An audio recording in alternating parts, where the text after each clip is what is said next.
আসসালামু আলাইকুম, সবাই কেমন আছেন? আশা করি সবাই অনেক অনেক ভালো আছেন। আজকে আমি তৈরি করে দেখাবো দুধ ইলিশ বা ইলিশ মাছের কুরমা। এইভাবে দুধ ইলিশ তৈরি করলে পোলাও বা ভাতের সাথে খেতে কিন্তু খুবই ভালো লাগে। অনেকভাবেই তো ইলিশ মাছ রান্না করে খেয়েছেন, একবার হলো এইভাবে ট্রাই করে দেখবেন। ইনশাল্লাহ আপনাদের কাছেও খুবই ভালো লাগবে। এখন কথা না বাড়িয়ে দেখে নিই আমি কিভাবে এই দুধ ইলিশটা রান্না করলাম। প্রথমে এখানে ইলিশ মাছ নিয়ে নিছি একটা, আর এই মাছটাকে খুব ভালোভাবে কেটে পরিষ্কার করে নিছি।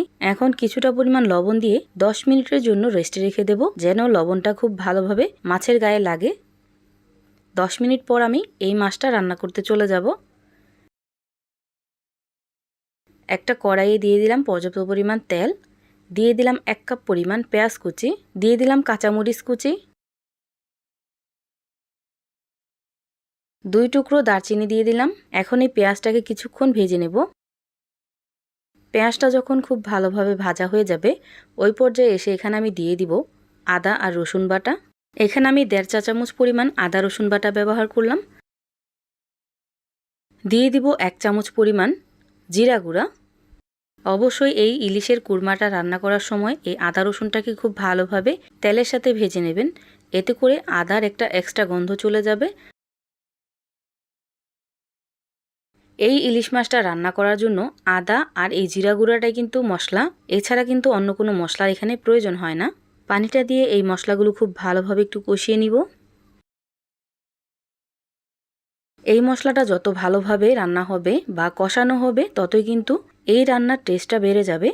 এজন্য খুব ভালোভাবে এই মশলাটাকে কষিয়ে নেবেন। মশলাটা যখন খুব ভালোভাবে কষানো হয়ে যাবে, ওই পর্যায়ে এসে লবণ দিয়ে মেখে রাখা সেই ইলিশ মাছগুলো এখানে দিয়ে দিব।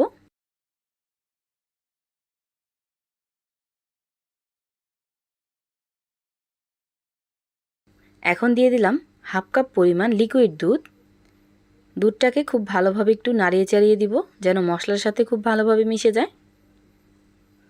এখন ঢাকনা লাগিয়ে 5 মিনিটের মতো রান্না করে নেব।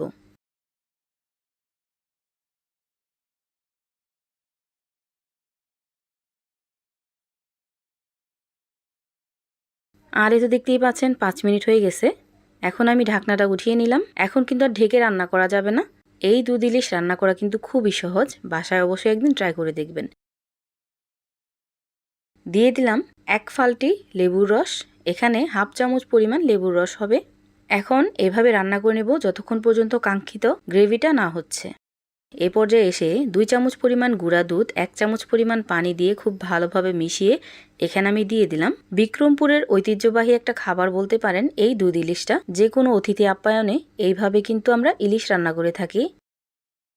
রান্না করার লাস্ট পর্যায়ে তখন আর চটা দিয়ে লাড়তে যাবেন না, এইভাবে কড়াইটাকে হাত দিয়ে নাড়িয়ে দিবেন, এতে করে কিন্তু মাছগুলো ভেঙে যাবে না। আর এই তো দেখতেই পাচ্ছেন তৈরি হয়ে গেল দুধ ইলিশ বা ইলিশের কুরমা। ভিডিওটা আপনাদের কাছে কেমন লাগছে অবশ্যই কমেন্ট করে জানাবেন। সবাই ভালো থাকবেন, সুস্থ থাকবেন। আল্লাহ হাফেজ।